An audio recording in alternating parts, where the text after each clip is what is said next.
ado, allow me to welcome Zanisha Munsami, who's the head of ISD Technology Innovation Agency, and she will be introducing our facilitator for this panel. Thank you, ladies and gentlemen. Thank you for the introduction. So Africa's future really lies in the youth, and hence the reason why I'd like to introduce our facilitator for today. His name is Sakile Dlamini. He's currently the technology analyst at the Embassy of Switzerland, where he focuses on commercialization of applied research by fostering engagement with industry, academia, and government institutions. He's a former investment director at the GAD Group, a Silicon Valley-based blockchain and digital currency-oriented asset management firm, really geared towards technology development, advancement, and sustainable impact. He was based in San Francisco, California, where he completed his Bachelor in Business Administration degree, and thereafter he really majored in finance as well as economics and graduated top of his class. Sakile's wealth management experience also led him to working with established firms in a one wealth advisory firm, the Dynasty Financial Group. He's really an energetic seeker, having his selection for Pan-Africanism and really looking to make a difference for the youth in South Africa. So I'd like to hand you over to our facilitator for today, Sakile. Thank you.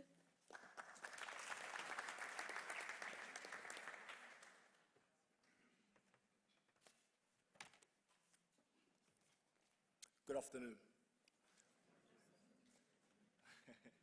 Good afternoon. You'd think after the tea break, people would be more energized. That was a well-deserved break. Good afternoon, ladies and gentlemen. As Sanisha had mentioned, my name is Sakile Dlamini.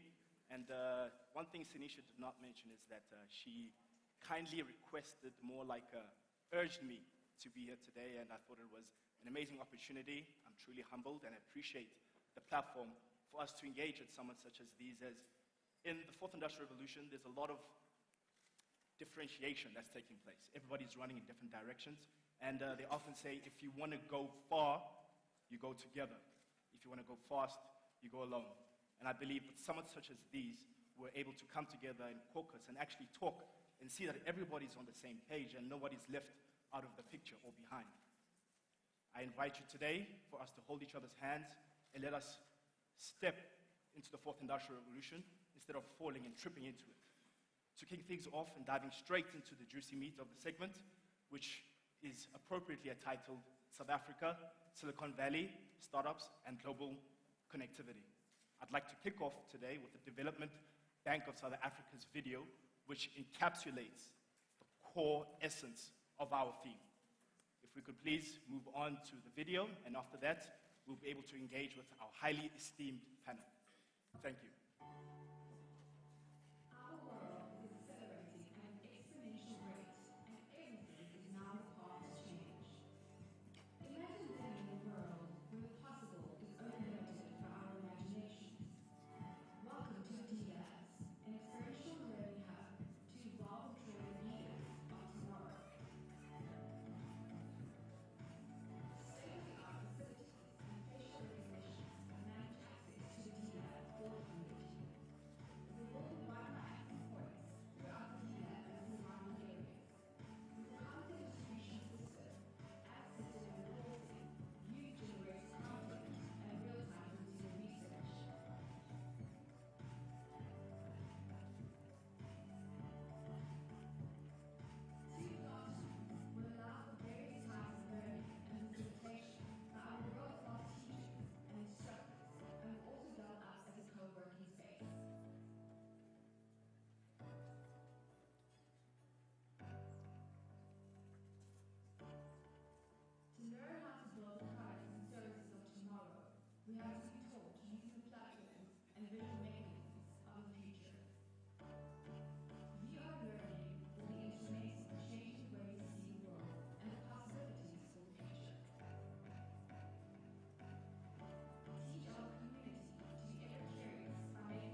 to build and program robots to race and do all types of functions.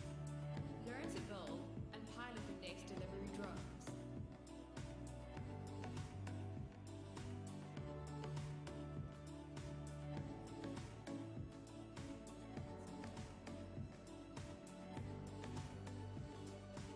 Work on how to give any object eyes and ears so they can become smart devices.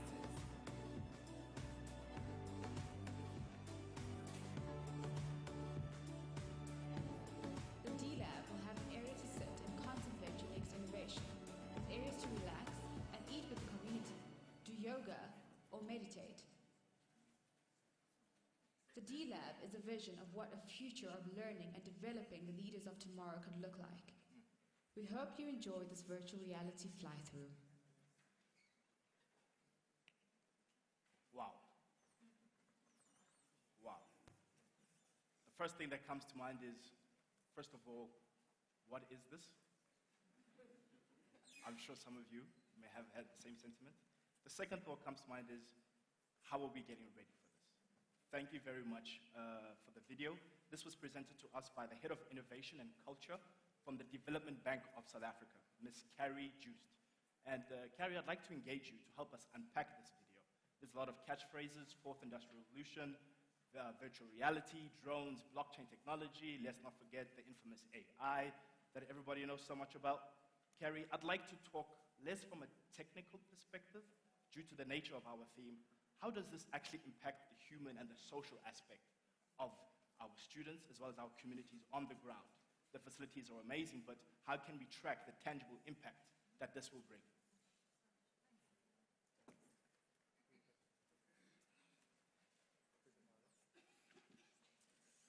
Thanks, Sakile. So good afternoon, everyone.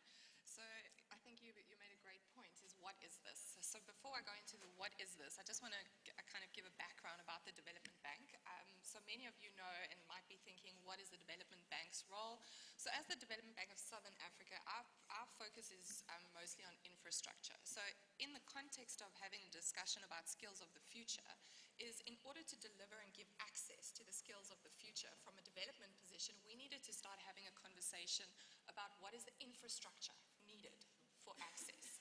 So that's really where kind of the idea was birthed, and I loved how you started with the proverb of, you know, we can go far together. So what we did is we said, okay, planning for the infrastructure of the future, we're not even talking about 5 years, we looked at the full spectrum from what is needed now, 5, 10, 15 years of the future.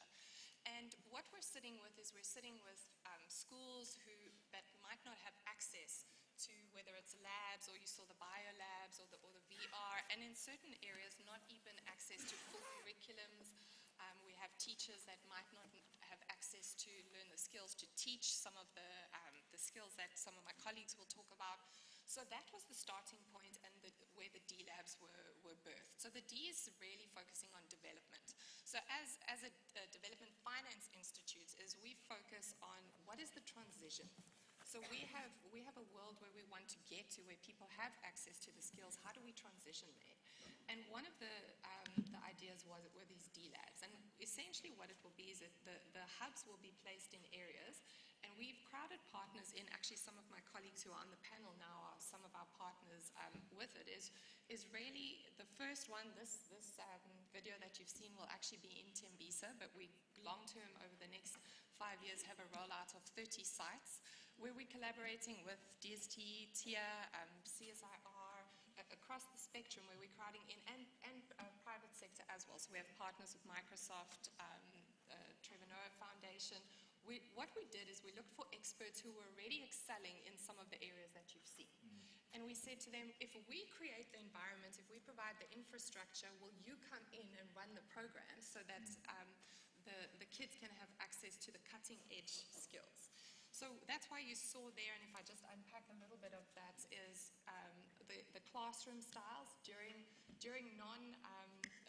working time or school time, is they would double up as a co-working space. I think my colleagues will speak to incubators and access to the entrepreneurial skills, so that will give access from the community for parents, because the other conversation is we keep talking about skills for our kids and the children and the youth, what about the parents that need to parent according with these skills?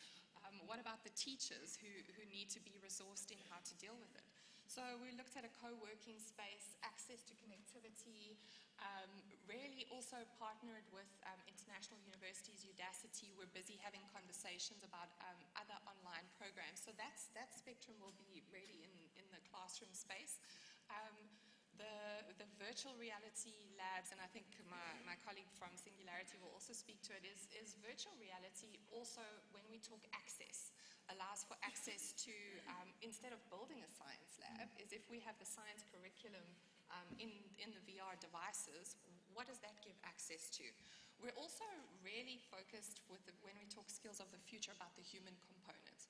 So we know everyone's talking about AI and the impact of that, the cloud tech. What we're saying is, what about the human skills that are needed? And that's really been our focus as well. So we're focusing on adaptability. That's what we phrased it. Some people call it resilience. But how do you cope with the change? What does it look like? So really those skills then will come out of there. And where that ties back with the VR is one of our partners, and I'm sure many of you have heard of it, is Yes for Youth, is they're using the tech tools also to show kids the prediction for the future. So they actually, as an example, take a snapshot and age the kids and say, if you don't start saving, as an example, if you don't study, if you don't learn further, this is what your life might look like. And from a neuroscience perspective, can you imagine seeing your future play out for you in virtual reality? It just starts to provide a different kind of learning environment. So that's the VR. There's a maker space from the industrial perspective, the 3D printers and that. And you saw there at the end the mindfulness. So the yoga, the mindfulness, that ties in with the adaptability quotient and really just looking at the spectrum of skills of a human, the human needs for learning. So what do we need for learning is really where we spoke to. I don't know, guys, everyone else will chip in because most of you have been part of the discussions. But that's really what kind of encapsulates the D-Labs. And each, just to close up with the footprint, is we have a base looking at these hubs. So there will be certain things that will be consistent with each of the D-Labs, but then each area obviously has different needs. So you mentioned from a monitoring perspective is what we're also looking to create a social currency, which then feeds into our monitoring and evaluation. And what we mean by that is there'll be a lot of free courses available, as an example, whether it's through Microsoft or through Udacity or TIA, Singularity as an example. And each youth, or whether it's parent or whatever from the community that completes that course, you will earn like a token. And then you are kind of in charge of your own destiny of moving yourself through the process. The more tokens you collect, it unlocks actual access to degrees or nano degrees, which is the short-term degrees. So by default, we're actually already changing the behavior and unlocking those skills with adaptability, critical thinking, and planning. So that's a snapshot of the D-Labs. Thank you very much, Kerry. I think understanding from what you're sharing is that you're trying to foster a culture of independence, a culture where students feel that they are in charge of their destiny. And that's very hard when you're speaking to people that come from different backgrounds and are previously disadvantaged. It's very hard to tell somebody, no, get up and do it for yourself, when things aren't the same back home. So I like the fact you're giving people the opportunity to convert their hard work into tangible accreditations and qualifications that ultimately help address the widespread lack of unemployment in our country. So thank you very much, Gary. With what you had mentioned about mindfulness, I think it's very, very critical for us to think about how do we cope in an uncopable environment? How do we cope in an ever-shifting, tectonic plate-shifting environment where you wake up, okay, today I'm studying VR. Tomorrow there's something called AR. And now you're like, has the whole alphabet flipped from A to Z and Z to A. But all these acronyms sometimes help cloud our understanding that VR means virtual reality. AR means augmented reality. And both of these things are similar, but at the same time vastly different. And to help unpack us with this the stigma of the technicality that limits our education and understanding of technology and how we can ultimately engage with it. I'd like to introduce the co-CEO of Singularity University, South Africa, Mr. Mick Mann. Thanks. Well, first I just want to say thanks for having us here. It's really exciting to see so many people in one room discussing the future of education and skills needed. We are Singularity U South Africa. Our mission is to create a global community of change makers across Africa who are able to implement solutions to some of Africa's and the world's global grand challenges. I don't know if anyone knows about Singularity University, but it's a global organization based at NASAM's Research Center in Silicon Valley. It was started by Ray Kurzweil and Peter Diamandis. Ray Kurzweil's probably one of the greatest predictors of the future of our time and greatest futurist. In 1999, he came out with about 174 predictions, where he had about 86% accuracy to the year. One of them that he was off on was the autonomous vehicles. He said we would have them by now, but we're about 5 years off, according to his latest predictions. And he came up with this theory, looking at the way computing is going, that by 2029, based on Moore's law, the computer will be able to reverse engineer the human brain, and the computer becomes as smart as one human. And by 2045, the computing power will be so powerful that we will reverse engineer the entire human race, all over 9 billion people, and there's going to be a merging between man and machine, the singularity. So he started this university to get ahead of all these trends with this other entrepreneur, Peter Diamandis, with the goal to say, how do we use exponential technology like robotics, AI, 3D printing, all the ones you mentioned, how do we use that to try to solve some of the biggest problems we have in our world, like education, disaster resilience, poverty, prosperity, so water. So, one of our big goals is that we've gone now and brought Singularity to South Africa to educate leaders and future leaders and equip them with the mindset, skill set, and network to create this abundant future for all. And we run various programs and events to try equip them for that. And we're so proud to be partnered with the DBSA on our mission to create real impact in Africa. That's pretty much us. Yeah. One thing I'd like to follow up with, Mick, you had mentioned that you guys are the founding of Singularity University was in Silicon Valley. I wanted to ask, just last week we had the presence of and the honor of welcoming Mr. Salim Ismail. Yes. And, he's one of your colleagues from across the ocean. One question that I had from a practical perspective, how do you see the emergence of technologies such as Slack that allow us to engage with teams and diverse organizations across continents, across time zones? How do you guys as Singularity keep the mission that was founded by Ray? How do you guys keep championing that it hasn't diverted from the different chapters that are there in the world? How do you guys keep that? So what's incredible about Singularity University is like a living, breathing algorithm of incredible people. And when incredible people get together, they can do incredible things. So it's all about constantly evolving and changing methodologies and being agile and ready to shift and move and not being stuck to an old process or an old way of doing things. Just one example is that when we do calls, we're in 65 countries, we're on a Zoom call with 65 people from 65 different countries on a weekly basis. We're all on Slack together. So the whole global organization is on Slack for communication. We don't email each other. Everything gets handled through Slack. Only if we're dealing with outside partners or colleagues do we use email. We use Asana for task management and Salesforce to handle sales. So they're very adept with using the latest and greatest platforms that can help you scale and grow much faster because they are scaling and going much faster than us. So it would be in our best interest to take note of that and try to bring that back to our continent. Perfect. And just to touch on the last thing of the VR, I think people sometimes get overwhelmed by the phrase Fourth Industrial Revolution, but some of these aspects, if we look closely to our history, we can find these aspects. You speak about VR. If I'm not mistaken, if you look, for example, at a flight simulation, wouldn't that be an example of virtual reality, whereby a student is then able to be put into a real-life scenario and train and get better and stronger as a candidate? Can you speak to how VR is set to impact and revolutionize education, whereby someone can actually learn how to code, learn how to 3D print through a simulation of goggles. Absolutely. Well, can I just see from a show of hands, who's tried VR in this room? Who's tried a VR goggle headset? So a couple of you, okay? So I promise you in about 2 years, you will have all tried one.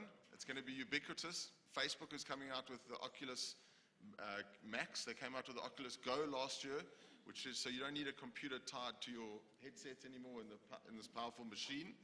And we're busy working on how do we recreate education in virtual reality.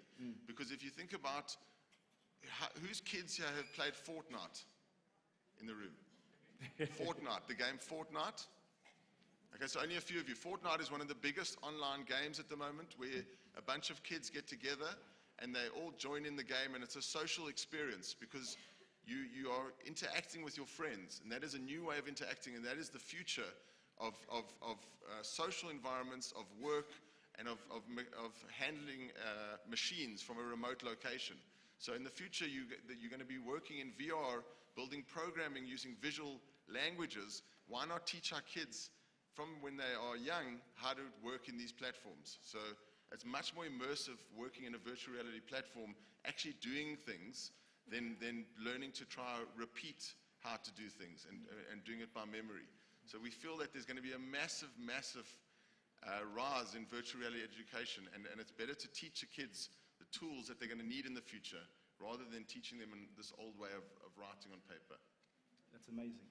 And I think Who's writing on paper now? You should be on a digital platform. it's a slight shift of mindset.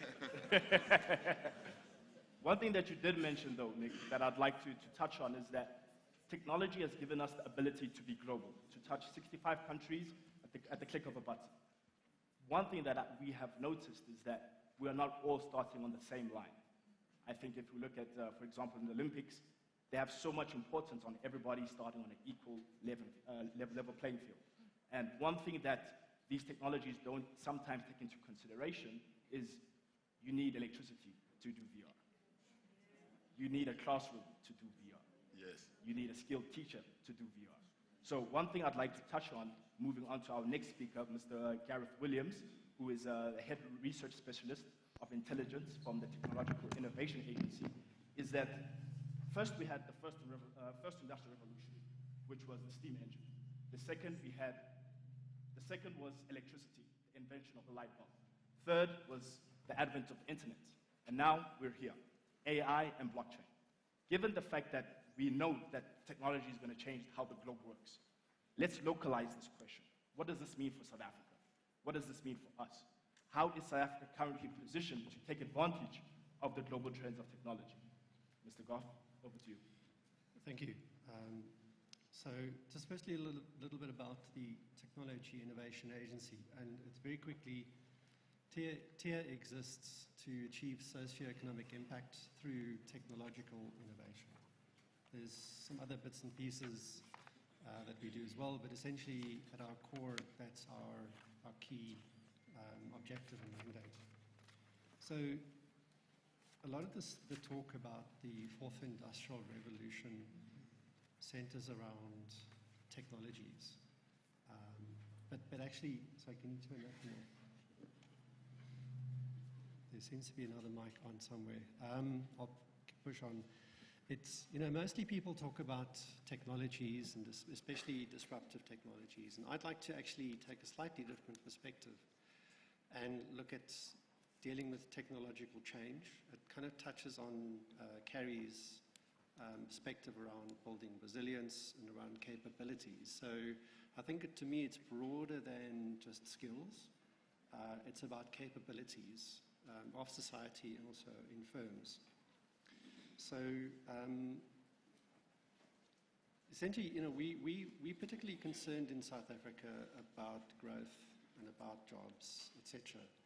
But essentially, if you look over the long term, long-run economic growth is not determined by labor, capital, and land, which are the conventional factors of production. It's actually something called total factor productivity, which accounts for around 2/3 of economic growth over the long term. And that is actually underpinned by improvements in productivity. And those productivity improvements are created by breakthrough technologies. Okay. But I'd like to go a step back and essentially where these technologies come from. They don't just appear out of the blue or matter from the sky. They're created through people and companies and societies that have deep and broad scientific and knowledge-based capabilities. So essentially, it's not about the technology, it's about the people with the skills and the capabilities. So you often, this is one of the early World Economic Forum graphics around the fourth industrial revolution. I'm not going to go through it, but essentially what I do want to do is show you this one, which is essentially, this is now a different perspective. According to world-renowned Carlota Perez, she's an excellent economist, we've actually gone through 5 technological revolutions. What I want to point out to you in this graphic is if you look at the core country where these big bang initiators started, it's country specific. So it started in Britain, then the next one is Britain, spread to the Europe and the USA. Then the USA and Germany took the lead in further industrial technological revolutions. All alongside this, Africa was experiencing colonialism. So we didn't participate. So be very, so what I'm trying to say is there are opportunities, but they're not evenly distributed.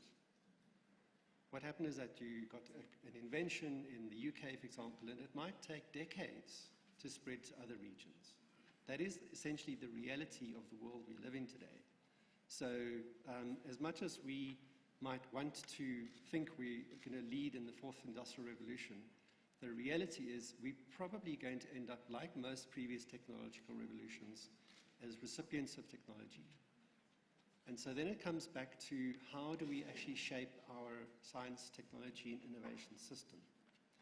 Currently the focus, and there's nothing wrong with this really, is on scientific research, basic and applied scientific research.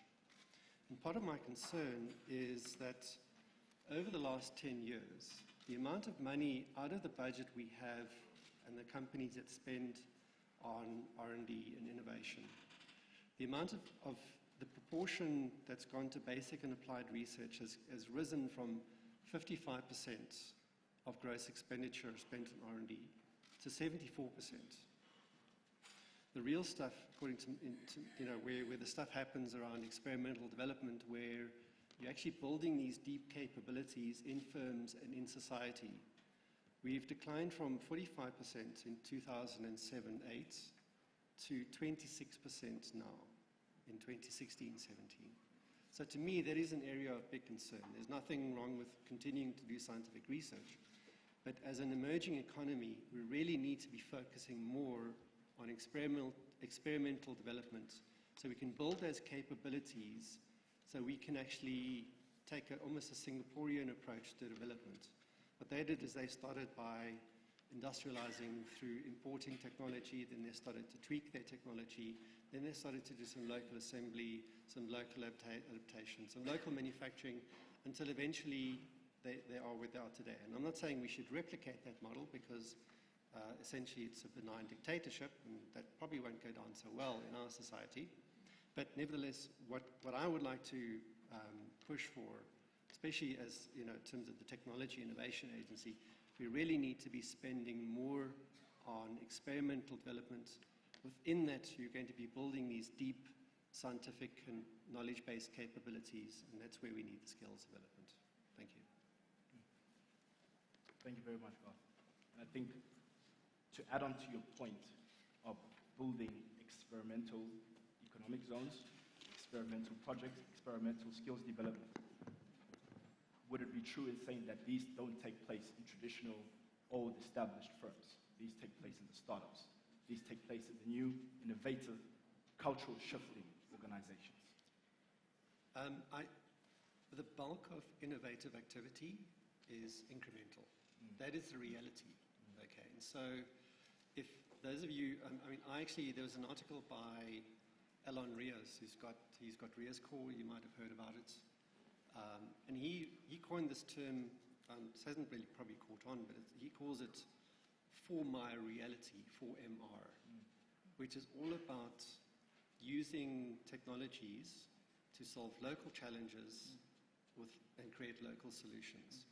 So, and he speaks of this example of, it doesn't help if you have access to world-class technology, but you don't, let's say you've got a dairy in Somalia, but you don't have any cold chain to market.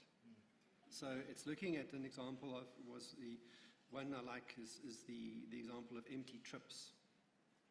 So there you've got, if you think about a truck that's gone to deliver something to a company, comes back empty. Let's use that capacity. So what these guys have done is that they've got an online marketplace with machine learning and matching algorithms that create verified transporters that you can bid for essentially on a platform. That's one example. So it's a local challenge or solution or issue that could be addressed. But by and large, there's a lot of focus on disruptive technologies and the unicorns of the world. But the reality is, on the ground, people don't really want to be disrupted when we are on a path of development. You can't have continuous disruptions. It's fine for Silicon Valley, for advanced economies. We need to tread a development path first. We need to support nascent industries. And currently our industries are also very conservative. They're actually scared of all this change. They need to be held, their hands need to be held to what is the next step that we have to take. Because they get quite scared by what they read and see on the horizon. And I've seen this when policy discussions take place with manufacturers, etc. Tavern, you can talk of this as well. So by and large, the sexy stuff is the disruptive technologies. The bread and butter is incremental innovation. I think that appropriately speaks to innovation, the mother of necessity. People don't choose or wake up to just be disruptive. It's when you have to. And you just spoke about what's happening in Ethiopia and Somalia with milk. That's something that is a direct need that needs to be addressed, not just a general feeling of wanting to be disruptive. And I'd like to rope in our next speaker, which is Mr. Tevin Jafta. He's a senior manager at the Enterprise Development Agency. And Mr. Tevin, I think you would be an appropriate person to link to this, because for all of these innovations and these disruptions, these all speak to small, medium enterprises. How do we look at the incubators, as Graf said, that help hold the hands of these innovators in this very tumultuous and uncertain areas that we find ourselves in? How does your agency that you work with look at holding these instruments that ultimately support the development of enterprises? Okay. I think there's validity in what God has said, that policy needs to speak to how you create the right enabling environment to develop people at the level where they are. Okay. So I think as government we have realized that, and with the new policy instruments that we are introducing, specifically in terms of enterprise development, is to create that enabling environment. So you have to choose an instrument. We have invested billions of rands over the last few years on different instruments. But what we've not seen is the seamless integration of instruments to better service an entrepreneur. Okay? They are there. They need support. Some of them may be in the room today. But how do we support them to such an extent where they can create a product or service that can sell into a market segment? Another thing that we are not facing in South Africa is we are a net, we buy products that is not South African products. A net importer. Yeah. And we need to be real about it. And until we start producing the type of products, or until we start buying products from entrepreneurs in our own market, we will never grow this economy. It's simple. And I think that is the type of things that we now want to do. So with the incubators that we're setting up, and new generation of incubators that we're setting up, is to create that enabling environment.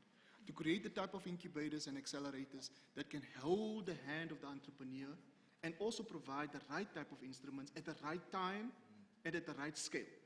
If there's a need for finance, and maybe people are not going to like me when I say this, the problem that we have in South Africa is not the lack of funding. We have a lot of money.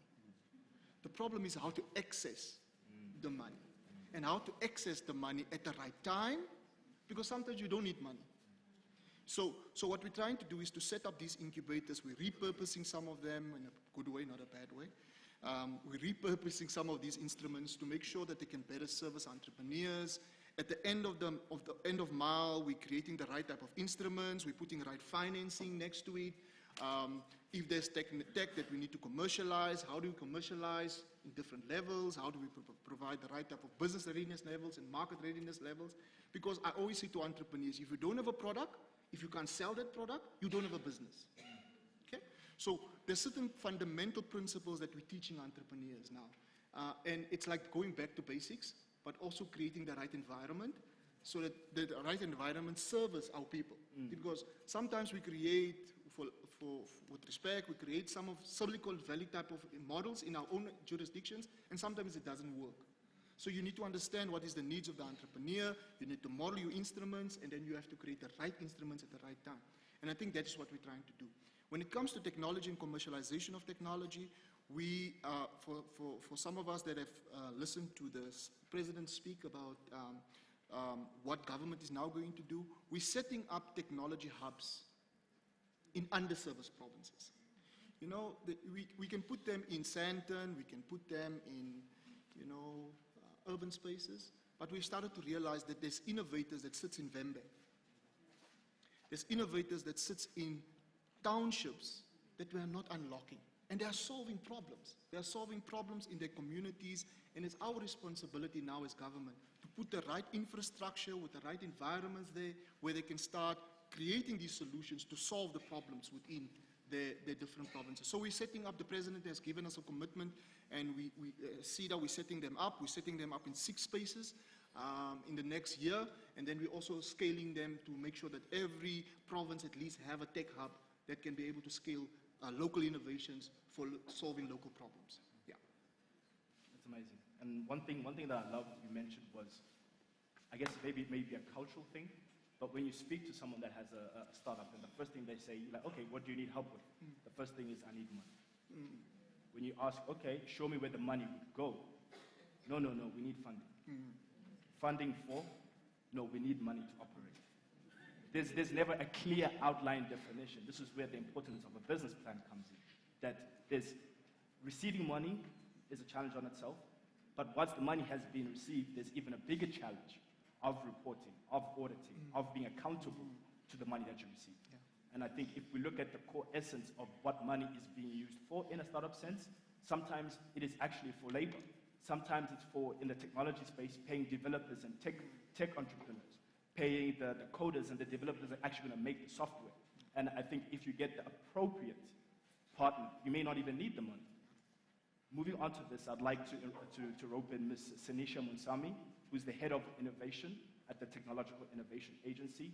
Sanisha, one question I'd like to pose to you leverages on what Tevin had mentioned about partnering without the direct thought of funding. How do you get someone that's in the US, that's in the UK, that has the interest of partnering with a South African entrepreneur, helping them develop, holding them by the hand, and us also sharing our experiences? There's also things that we know that they don't know. How do we facilitate the engagement of a global market with South African demands and challenges? Okay, thank you for that, Sakile. So we've been involved in 2 or 3 international partnerships. We have worked with many young entrepreneurs and startups. And basically we found that in the UK, for example, with the UK Newton Fund, they've come on board to totally support our young startups. We take 10 startups a year to the UK where they're able to look at commercial output. So what we found that in South Africa, our startups are not short of great ideas, great models to get them somewhere. But what we are short of is how do we commercialize at the end of the day? And I think key to that is what TIA plays. It's called in the valley of death, because you have really good research outputs and it never ever sees the market access. And I think that's clear, in terms of working with CEDA. How do we then pre-incubate and support these startups so that they would have great commercial viability? Another key program that we look at is the one with Switzerland. It's a venture leader program. Similarly, we find that we're able to take these startups, they're able to pitch to us with VC companies, and from there, they look at, is their product viable for the European Union? So I think key for us is, what are the local solutions for our problems that we have, and how will we scale it? And I think that's key for us, and the reason why we embarked on our latest journey, which is looking at Silicon Valley for the reason not of accessing US markets, but rather for how do we scale a startup that exists in South Africa or Africa for global access.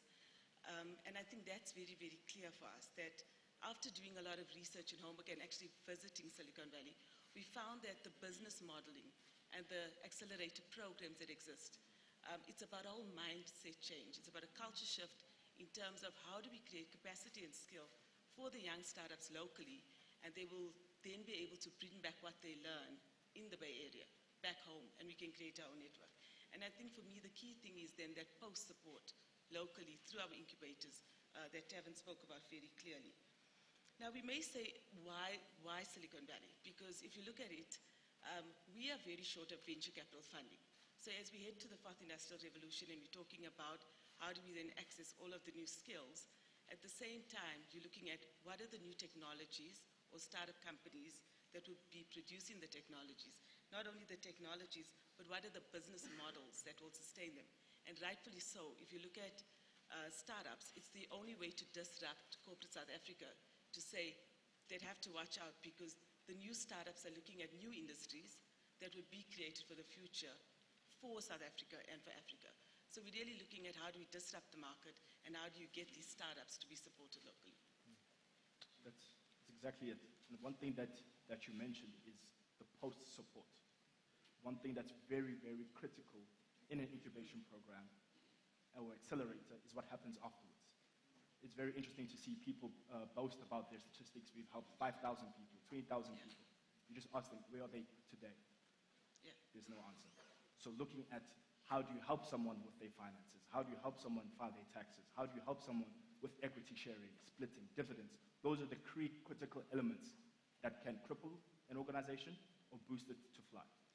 And this conversation wouldn't be fit without the roping in of an actual startup. I'd like to invite the audience to please get your brains warmed up. If you have any questions, we'll be opening up the audience to a session of Q&A. But before we do that, I'd like to engage Mr. Klo Ngobeni. He is the co-founder, if I'm mistaken, and CEO of a technology platform that does exactly that. It bridges the startups, it bridges the youth, it bridges high school, it bridges colleges with the relevant technological actors in the marketplace, facilitating that conversation of what is my next step? What do I do next? Where am I?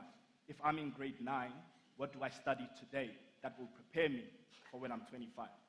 A lot of the things that we look at now is the chicken or the egg. Which one comes first? Do we need the resources now because there's a large demand?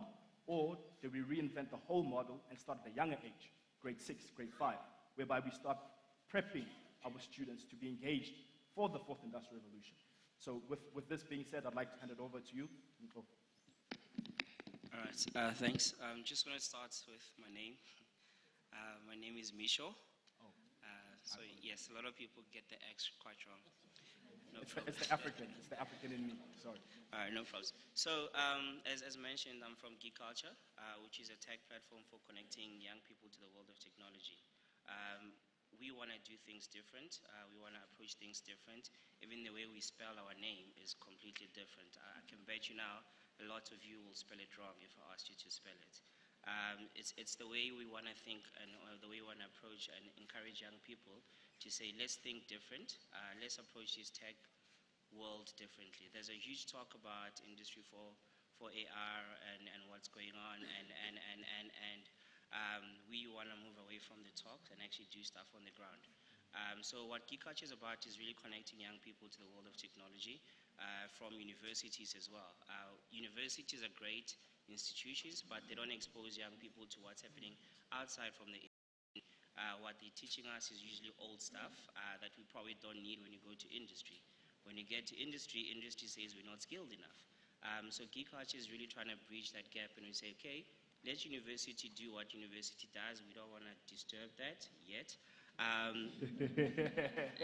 That's a key word. Yes, it's quite important.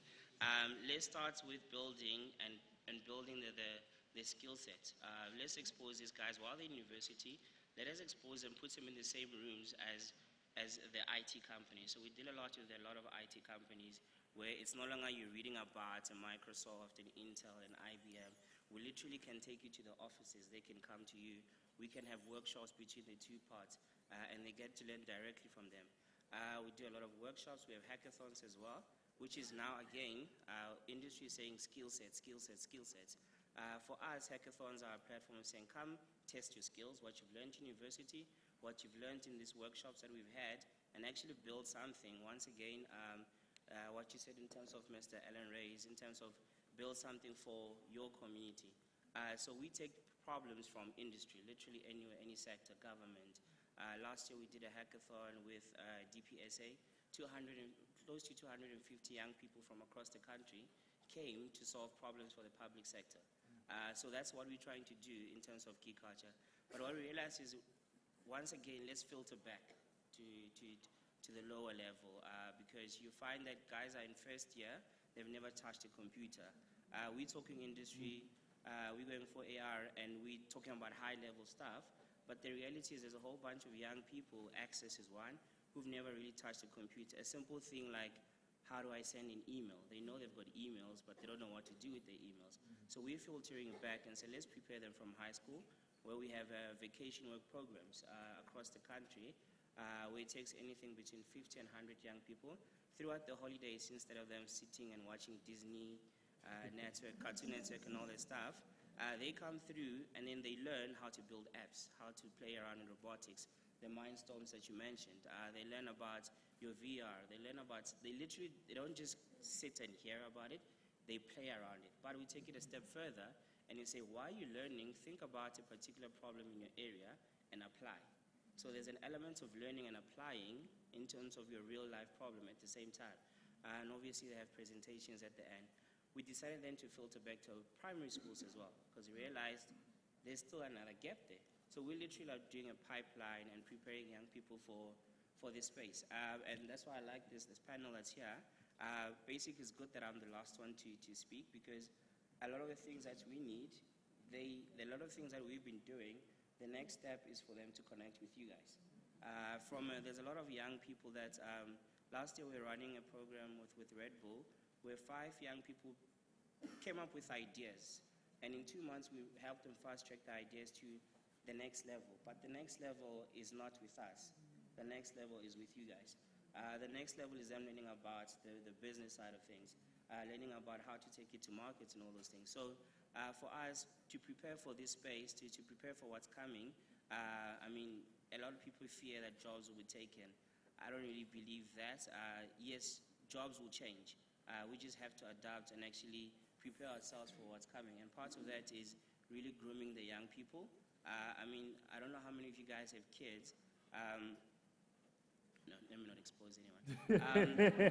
But if you look at how a kid adapts to things around them, how they pick up a language, how they learn something very quickly, it's because they're thrown with their stuff information very quickly. And we don't have to wait for a late period to do that. We can actually start doing that now, where they learn basic things. Instead of playing with robots, they learn the elements of what you can do with the robotic stuff or things. They start building, and that's what we are busy doing now with a whole bunch of the tech community that we have.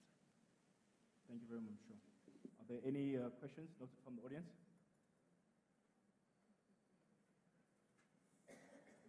Yes, sir.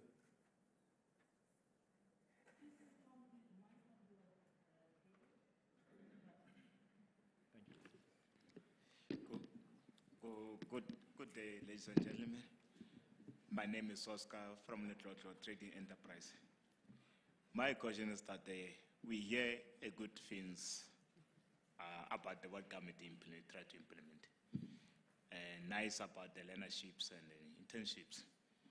The big problem that we have, after they've been trained there, get into the learnership internship, they don't, public sector, private sector, they don't absorb those learners.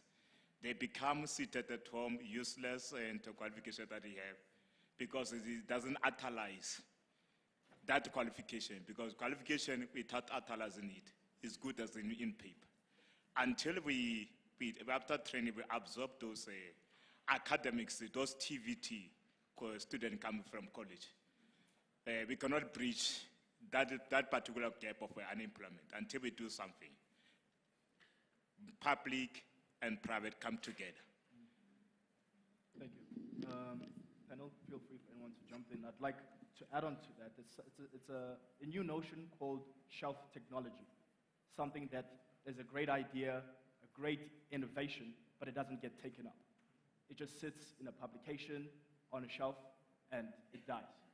How do we then foster that, okay, here's a young individual that has come up with an innovation that isn't anywhere else in the world, and it addresses a local demand and challenge in South Africa.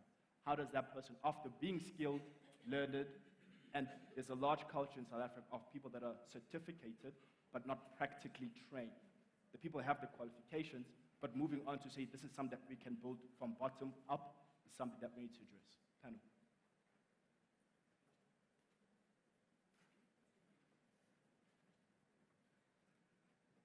Okay, thank you for that, Sekile. Just to address your question at the back, so we run a number of learnerships and internships, and what we've realized is exactly that. And we've been looking at putting the learners and the interns through a program which relates to the skills that are required for the future. So in other words, we give them entrepreneurial thinking, innovative thinking, creative thinking, and they learn decisive making. So we have a program that runs for a few weeks, and by giving them that skills, we try to create a culture of entrepreneurship. So moving away from you've been employed by an employer, but rather becoming the future startup or employee. And I think very clearly what Sekile has latched onto is we've created an internship called a commercialization internship, which is a specialized internship where we have interns that either have their masters in science or technology, and basically they then get commercialization exposure. They then look at the higher education institutes, and basically they look at the IP sitting on the shelf and which ones could be commercialized. So over the past 5 years, we've trained about 50 of them, and all of them have been taken up. So we were actually preparing them for technology transfer offices to look exactly at that. But because of the skill they have acquired over time, they got taken up by IP firms, venture capital partners, and some of them are now sitting even internationally. So very, very key is how do we take the learners and the interns that are currently doing some form of technical skill, and how do we look at what are the opportunities to create businesses out of that, linked to technology, low-end technology as well. Yes, sir. Sorry, can I just add to that response? Over it. Thanks. Hi. My perspective is that often people focus on either a supply-side intervention or a demand-side intervention. We talk in these orthodox economic terms. But if I'm not mistaken, one of the priorities of the president, as Farouk State of the Nation address, is inclusive growth, which is growth that includes local communities, that includes job seekers, so it's a different way of looking at the problem. And I think more and more, in previous years we did have growth, but a lot of that growth was also without jobs as well. Even when we were growing under Trevor Manuel and Mbeki and all that, sort of back in that era, there was growth, but there weren't jobs. And so I think slowly what I'm seeing in the policy discourse is this notion of inclusive growth and moving away and doing things differently. Next question. I'd like to take the last question as we wrap up the session. Please introduce yourself and your organization. Okay, my name is Sabelo Mine. I work for an organization called Mindworks. I was just looking at the jobs of the future, and for me, they will be tilted towards countries or economies that have very good STEM skills. Now, when you look at South Africa, we have a huge challenge when it comes to STEM skills. And when you look at the unemployed, the young people who are highly unemployable in South Africa, they lack those skills. So therefore, my question is, what is it that can be done to make sure that we prepare these young people for the jobs of the future? Thank you. Before that goes straight to the panel, I'd like to pose this initial response to Ms. Carrie Juice from the DBSA. Carrie, I'd like for you to address the question the gentleman has shared in relation to the YES program, Harambe, and Microsoft partnerships, whereby it deals with the grassroots innovation and challenges that are in the communities, as you had mentioned, in Tembisa, that isn't in the suburbs, but directly where the challenges are needed. Carrie. Thanks. It's actually a great question. So one of the solutions that we're proposing, we actually refer to STEAM skills now. So we've included the arts in that because creativity, whether it's creative thinking, the expression across the arts, is also a critical skill for the future. So these D-labs that have been conceptualized speak exactly like Sakile said, is to access to the STEAM skills. And when you start looking at the jobs crisis or the youth challenge with unemployment now, we actually need to look at the full value chain, which means ECD. We actually need to start right back there and create the full spectrum of access to the skills, whether it's the science, the maths, and the technology, arts that I've mentioned. The other key thing is also, and this is, I suppose this is always an interesting topic, so you'll have to cut me off because we can go on forever, is what does maths for the future look like? Is it the same? So we're sitting with, I've mentioned Udacity University, that is, you can get online. I mean, a few weeks ago, some of us were in the States at Udacity University driving in an autonomous vehicle that had been pre-coded by kids from Africa who didn't have a full school education around science and maths. So what that taught us is we actually don't need to be taught the way we've been taught. We need to start looking at how we teach, what we teach. Is it the full spectrum of maths, or is it the components that fit with the skills and the jobs? So that's why the hub's accompanied with, and I think it might tag to the other gentleman's question, is when we look at the jobs and the absorption and that for the future, we need to look at this whole ecosystem. So how, if we're going to take on learnerships, is who needs the skills? So that we're very intentional. So to go trigger the private sector to say, what skills do you need? How can we support access to those skills? Train someone up so that they also fit your organizational culture, as an example. So those are ways that we're busy doing that. And it's very much for people who have not had access before, because that's actually our future. Perfect. Thank you very much, panel. I'd like to take the opportunity to wrap up the panel session. This was the fourth industrial revolution, South Africa and Silicon Valley to the globe. One thing that is a big key takeaway from our discussion today is the communication and the coordination of a tripartite alliance between government, private sector, as well as education. Education is always looking at how best can we skill our students. Government is always looking at the regulation and the ramifications of the technology. And the private sector is looking at the risk. How do we manage it and how do we mitigate it? I believe if we continue this conversation between these three stakeholder engagements, we'll definitely see South Africa be on a rise and a rise. Thank you. Until next time.